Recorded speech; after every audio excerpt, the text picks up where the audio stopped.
Next topic is संकल्प शक्ति, means गोल achievement power.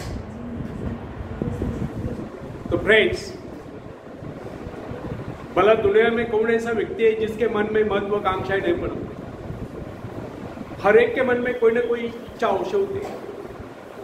कोई किसी मुकाम को पाना चाहता है तो कोई किसी मुकाम को, लेकिन क्या इच्छा कर लेने मात्र से कोई अपने मुकाम को पा सकता है? इस संदर्भ में इब्ने बतूता के शब्दों पर गौर करें तो गलत न होगा। उसने अपनी यात्रा वृत्तांत लिखते हुए एक बात लिखी है कि प्रत्येक महत्वाकांक्षा घोर परिश्रम मांगती है। किसान को देखो, अपनी फसल के लिए कितनी मेहनत करता है। फूल फल क्या अपने आप उत्पन्न होते हैं। उनको उत्पन्न करने वालों से आपको इन बातों का पता चलेगा कि इसके लिए उन्होंने कितने परिश्रम किए। महत्वाकांक्षा है, इसका अपवाद नहीं। परिश्रम करे, आपकी हर महत्वाकांक्षा पूरी हो, मगर परिश्रम पहली शर्त है। परिश्रम करे, आपको सब कुछ मिल जाएगा। कठिनाई यह है कि हम परिश्रम करने में जी चुराते हैं। हम सरलता से सब पाने की आशा रखते हैं। हम चाहते हैं कि हिंग लगाना फिटकरी और रंग भी आए चोखा। इस प्रकार की मनोवृत्ति हमारे लिए बहुत ही घातक होती है। बहुत से लोग अपने जीवन की वास्तविकताओं का सही ढंग से सामना नहीं करते। वे अपने प्रयत्नों का अधिकतर बात अपने ही चेष्टाओं द्वारा व्यर्थ कर देते हैं, क्योंकि उनकी मानसिक स्थिति में उनके प्रयत्नों में परस्पर तालमेल नहीं होता। कार्य किसी और उद्देश्य के लिए करना और किसी अन्य उद्देश्य की सिद्धि की आशा करना कोरी भूल है।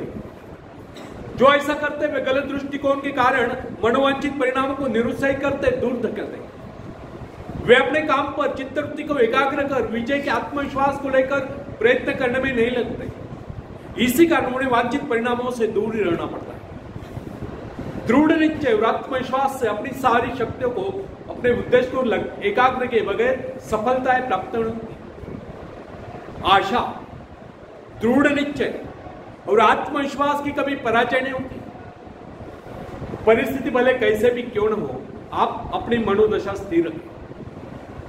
फ्रेंड्स, कुछ पाने की महत्वाकांक्षा रखना और सदा निर्धन की आशा करना एक दूसरे को काटने वाली चेष्टा है। आप जिस वस्तु को पाने की लालसा करते हैं, उसे पाने के लिए पर्याप्त शक्ति एवं आत्मशक्ति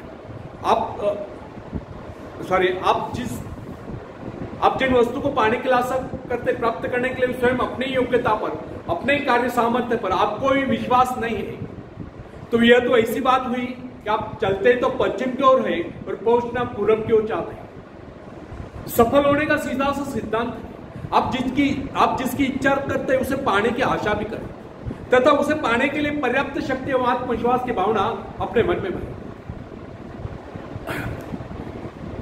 यदि आपको अपने कार्य सामर्थ्य पर, अपनी योग्यता पर भरोसा नहीं है, तो आप सफलता को अपनी ओर आकर्षित कर ही नहीं सकते। फ्रेंड्स, जो व्यक्ति सफल होना चाहता है उसे सफलता के भावों से भरा होना चाहिए।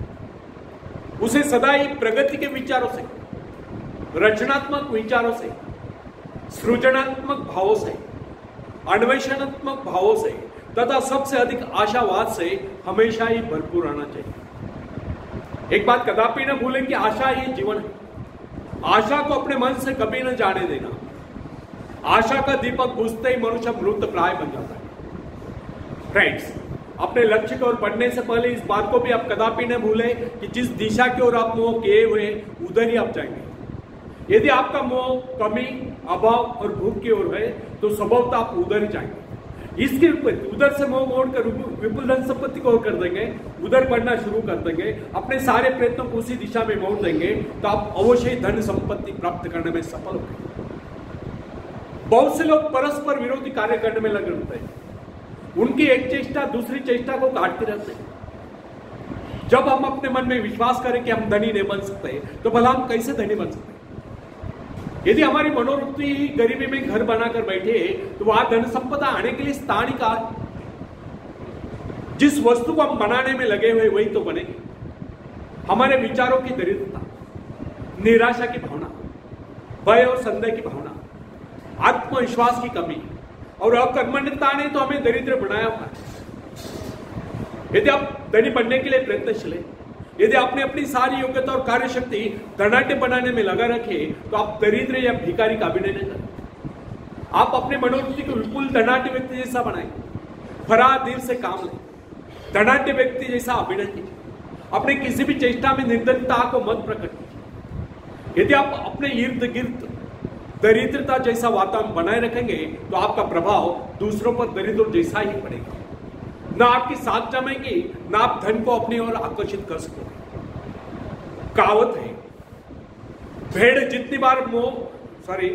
जितनी बार घास खाती है उतनी बार मुंह भरकर घास खाने का अवसर गवा देती है। भेड़ जितनी बार बोलती है उतनी बार मुंह भरकर घास खाने का अवसर गवा देती है। जितनी बार आप निर्धनता दिखलाएंगे उतनी बार मात खाएंगे। अतएव सिद्धांत पर चले, अपने वास्तविकता को छुपा कर रखें। जो भी आपका उद्देश्य है उसी के अनुरूप कार्य करें। कई बार अपने व्यवहार के कारण मनुष्य सफल हो गए। अपना रोना मत रोइए, अपने को मजबूत बनाइए, बाधाओं में दृढ़ता से चुपचाप अपने मार्ग पर चलिए। आप अपने लक्ष्य प्राप्त करके रहोगे। फ्रेंड्स, किसान अपने खेत में कितने परिश्रम करता है, तब कहीं वह अनाज उत्पन्न करता है। वह भूमि को उर्वर सुपीक बना रखता है। उसे पता है कि उसका अनाज सूखता या सड़ता तभी है जब भूमि की उर्वरता सुपीकता कम हो जाती है, वातावरण खराब हो जाता है, धूप लगना बंद हो जाता है तथा देर तक सूखा पड़ता है। इसी प्रकार जब मनुष्य के मन के विचार अकर्मण्यता से भर जाते हैं, उत्साह कम हो जाता है, उद्यम मंद पड़ता है, उल्लास मिट जाता है, साहस मर जाता है, आत्मविश्वास समाप्त हो जाता है, तब मनुष्य का व्यक्तित्व दुर्बल तथा प्रभावहीन होने लगता है। सही ढंग की चित्त वृत्ति से तो मनुष्य पर दूसरों के गलत सुझाव का कुछ भी प्रभाव नहीं पड़ता है। लोग तो सुझाव देते ही रहते हैं। यदि आपका मन कच्चा हो तो आपका लक्ष्य भ्रष्ट होते देर नहीं लगेगी। यदि आप गलत सुझावों को सुनने के लिए बाध्य किए जाते हैं, फिर भी उन सुझावों का अपने मन पर प्रभाव न हो देने के लिए आप कृत संकल्प है तो उस दूषित वातावरण में रहकर भी आप उन गलत सुझावों से अपनी रक्षा भली भांति कर सकते हैं। यदि आप गलत सुझावों को सुनने के लिए, यदि आप गलत सुझावों का प्रतिकार करने के लिए अपने संकल्प पर अड़ी रहने का प्रण कर लेते हैं तो उन गलत सुझावों का आप पर दुष्प्रभाव नहीं पड़ सकता। इसके विपरीत यदि आप गलत सुझावों को सुनने के लिए ध्यान देते हो, बुराई को ग्रहण करने के लिए तैयार रहते हो, अपने मन को चंचल बनाए रखते हो, दूसरों के कहने पर अपने उद्देश्य को छोड़ने के लिए तैयार रहते हो, तो आप स्वयं अपने जीवन का नाश कर लेते हैं। गलत सुझावों को सुनने वाला, इस प्रकार के सुझावों को प्रोत्साहन देने वाला, इन सुझावों को स्वागत करने वाला तथा इन्हें सुनने में मजा लेने वाला व्यक्ति अवश्य पथभ्रष्ट हो जाता है। इस प्रकार की सभी बातें व्यक्ति का नाश कर देती हैं। यदि हम चाहे तो अपने उद्देश्य को मन ही मन बारंबार दोहराते हुए, बारंबार उस उद्देश्य की पूर्ति का प्रण करते हुए अपने पथ पर आगे बढ़ते रह सकते हैं। ऐसे में धीरे धीरे उस उद्देश्य के लिए कार्य करते रहना हमारा स्वभाव बन जाता है। यह हमारी शक्ति को बढ़ाता है। लक्ष्य सदैव अपने मन में रखें और सदैव अपने विचारों को उसी दिशा में मोड़ देंगे तो आप अवश्य ही धन संपत्ति तो आप सफल न हो सके, यह संभव है। आपकी सफलता पूर्ण रूप से निश्चित होती है। फ्रेंड्स, विश्वास कार्य सिद्धि का पिता है। इससे योग्यता को बल मिलता है, वो दोगुनी हो जाती है। मानसिक शक्ति को सहारा मिलता है, वे पुष्ट हो जाती है, शक्ति बढ़ जाती है। विचारों को तीव्रता केवल धारणा से, अटेंशन से मिलती है। उनमें स्थिरता दृढ़ निश्चय से आती है। उन्हें शक्ति केवल आत्मविश्वास से मिलती है। यदि वे गुण कमजोर हो तो आपके विचार भी कमजोर हो गए और आपका कार्य व्यर्थ जाएगा। कई व्यक्ति सदृढ़ गंभीर धारणा न बना पाते, न रख पाते, वे बिल्कुल सतह पर होते हैं। उनकी स्थिति ऐसी होती है, गंगा गए तो गंगादास और यमुना गए तो यमुनादास। यदि वे किसी मार्ग का अनुसरण करने का निश्चय कर लेते तो उनका निश्चय इतना उथला और सतही होता है कि पहले विघ्न के आते हथियार डाल देते और घुटने टिका देते। ऐसे लोग अपने विरोधियों तथा उन लोगों की दया पर निर्भर रहते जो उनसे सहमत नहीं होते। ऐसे लोग कदम कदम पर बदलते रहते, उन पर विश्वास नहीं किया जा सकता। उनका कोई भी निश्चय, कोई भी योजना योगात्मक नहीं होती। जो स्वयं स्थिर बुद्धि नहीं, उनकी योजना भला क्या स्थिर। फ्रेंड्स, यदि हम दृढ़ निश्चय की शक्ति को पहचान ले और समझ ले कि जो हम बनना चाहते बन सकते हैं, जिसके लिए प्रयत्न करेंगे उसे कर सकते हैं, तो इससे हमारे संपूर्ण जीवन में महान क्रांति आ जाएगी।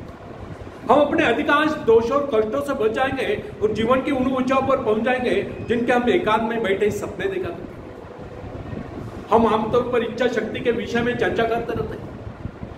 जब यह क्रिया रूप में आती है तो दृढ़ निश्चय इस शक्ति का रूपांतर होता है। इच्छा किसी काम को करने का दृढ़ निश्चय तथा किसी काम को करने वाले अपनी योग्यता के विषय में दृढ़ निश्चय। एक ही बात यह है कि हम झुके नहीं, दृढ़ता से जमे रहे। फ्रेंड्स, संसार में कोई भी व्यक्ति तब तक कुछ नहीं कर सकता जब तक उसे अपने हाथ में ले काम के विषय में तथा उसे पूरा करने वाले अपनी योग्यता के विषय में दृढ़ निश्चय और विश्वास न हो। ऐसे व्यक्ति का पीछे हटना लगभग असंभव है जिसके अपने कार्य और उद्देश्य पर दृढ़ आस्था है, जिसका यह विश्वास है कि जो काम उसके सामने है उसे कर सकता है, वो उन विघ्नों का मुकाबला करने में समर्थ है जो उसका रास्ता रोककर खड़े हो जाते हैं। तब वो अपनी परिस्थितियों से बढ़कर शक्तिशाली है। सफल होने की निरंतर आस्था तथा हमारा ऐसा करने का दृढ़ आग्रह ही हमें कठिनाइयों को पार ले जाता है। सौभाग्य आने पर मुस्कुराता है, वह कार्य सिद्धि की शक्ति को प्रबल कराता है। यह हमारी स्वाभाविक योग्यता और शक्तियों को सजीव तथा सशक्त कराता है। निरंतर अपनी योग्यता और शक्ति के विषय में निश्चयात्मक विश्वास ही साहस को बराबर बढ़ावा देता है तथा साहस ही आत्मविश्वास के रीढ़ है। जब मनुष्य सर्वथा प्रतिकूल कठिन परिस्थितियों से घिर जाता है, तब यदि वह यह सोचे और कहे कि मैं इसे कर सकता हूं, मैं इसे करके रहूंगा, तो इससे उसका साहस और आत्मविश्वास तो सशक्त हो ही उठेगा, सामर्थ्य विरोधी शक्तियां भी कमजोर पड़ जाएगी। जो कुछ निर्माणात्मक इच्छा को सशक्त बनाता है वही कुछ इसके विरोधी विनाशात्मक तत्वों को भी कमजोर बनाता है। फ्रेंड्स, कोई भी व्यक्ति बड़े बड़े कठिन कार्य तभी कर सकता है जब उसका मन नव सृजन और निर्माण की उमंगों से भरा। खाली और बुझे हुए मन वाले व्यक्ति कुछ नहीं कर सकता। आशा और उत्साह से बड़े बड़े कार्य होते हैं। निर्माणात्मक, आग्रहात्मक तथा आक्रामक गुण ही आगे बढ़ाने वाले गुण। इन गुणों का उपयोग करने के लिए मन की स्थिति भी वैसी ही होनी चाहिए। जिस व्यक्ति में ये गुण नहीं होते वो कभी नेता नहीं बन सकता। वो हमेशा दूसरों की पूछ बना रहेगा। तब तक उसकी यही स्थिति रह गई जब तक वो अभावात्मक से भावात्मक तथा संशयात्मक से निश्चयात्मक नहीं बनता, पीछे पीछे चलने की आदत बनेगी। इस कारण हम या इस प्रकार के दूसरे लोग मात्र कूप मंडूक बनकर रह जाते हैं। हमारा सारा जीवन अकारत हो जाता है। हम जरा भी प्रगति नहीं कर पाते। हम अपने जीवन को गहरे अंधकार में गर्क कर देते हैं। इस प्रकार के व्यवहार में हम अपने दिलों और दिमाग की खिड़कियां और दरवाजे बंद कर डालते हैं और मोटे काले पर्दे टांग देते हैं। एक बार पर्दे हटाकर खिड़कियां खोलकर बाहर झांक कर तो देखो। आज ही इसी क्षण दृढ़ निश्चय कर लो कि मैं आशावादी बनूंगा। मुझ में निराशावाद का नामो निशान है, उसकी कल्पना तक नहीं करता। यह विश्वास रखो कि अंत में न्याय की विजय होती है। क्षणिक रूप में कुछ भी होता दिखाई दे, अंतिम विजय तो सत्य की होती है। ध्यान से देखोगे तो पता चलेगा कि प्रतिक्षण सत्य और न्याय की विजय हो रही है।